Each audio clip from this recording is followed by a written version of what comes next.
Episode 10, the 3 little letters that can get you back on track. Hi, and welcome back to the Optifast Lifestyle Education Series.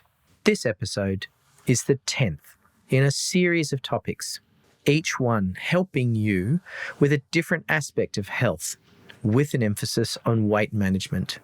Today, we're going to look at setbacks and bumps along the road to change and do a bit of a tune-up of your goals. Remember that if you're trying to lose weight, you're not alone. Many people have made at least one previous attempt to manage their weight, and setbacks are the norm. The reality is that any new activity, whether it is learning a new skill or changing a long-established habit, takes time and involves setbacks. It's okay if you're feeling worried about setbacks. It means you care about what you're doing. But it is also important to roll with setbacks and use a constructive mindset when looking at your progress. So let's take a minute now to gather some important facts on the worksheet. We're going to do something called a PMI analysis. P stands for pluses. M stands for minuses. What does I stand for? Well, that's interesting. So firstly, let's put down some of the pluses of doing this program. What's been good so far? What are some of the pleasant surprises? What are some of the things you're relieved about that's been better than you thought? Okay, now, and this is important, I want you to put down some of the things that you expect will be pluses in the future if things progress the way you want them to. Some of these things might be changes you are hoping for in yourself. Some might be changes you want to see in the people or the things around you in your life. I'll give you a minute to write them down.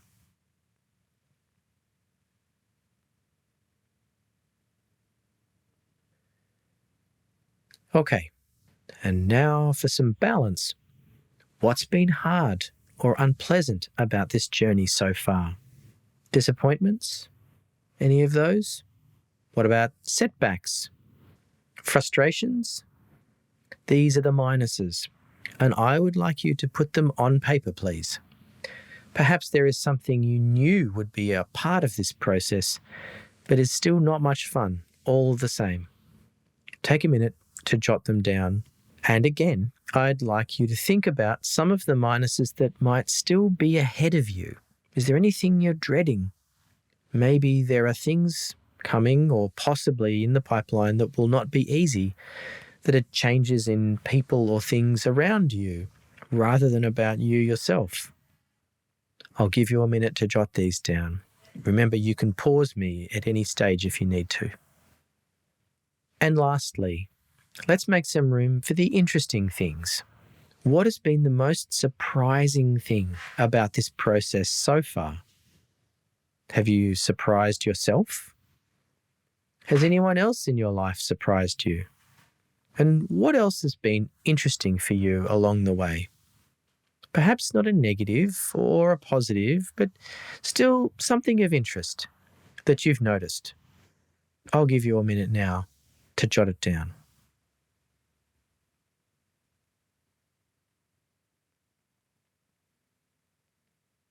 So let's now see if any changes are needed in order to stay on top of setbacks.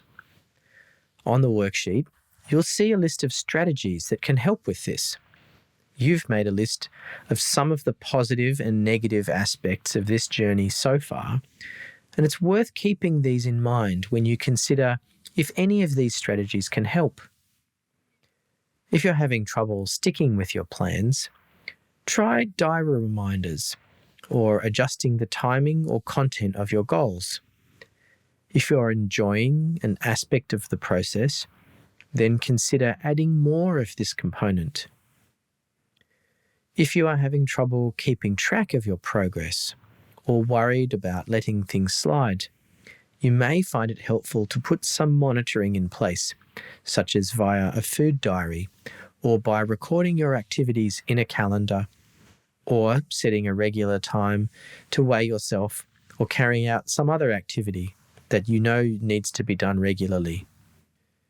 You may also be feeling a bit isolated on your journey, in which case you can look at talking to one or more other people about how it's going, or even just seek out some company for its own sake.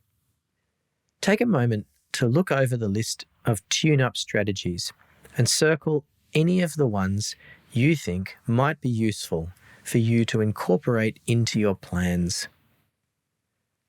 Lastly, let's review your goals from episode 5. If you haven't listened to episode 5, called Abraham Lincoln's Big Idea, take a minute now and listen to it. Remember that we need to keep goals realistic and achievable. That's why something outside of your direct control, like losing weight or getting better sleep, isn't the sort of thing we would set as a goal.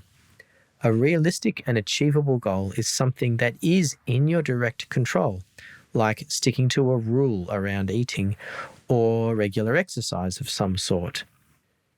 You might want to keep the goals you have or adjust them based on what you're learning about what's realistic for you.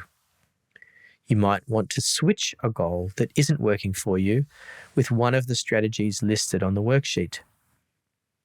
Thanks for listening. Looking after yourself is a terrific thing to do and will bring benefits not only to you, but also to the other people in your life. So keep going. It's working. Remember to be kind to yourself along the way, and I'll see you next time.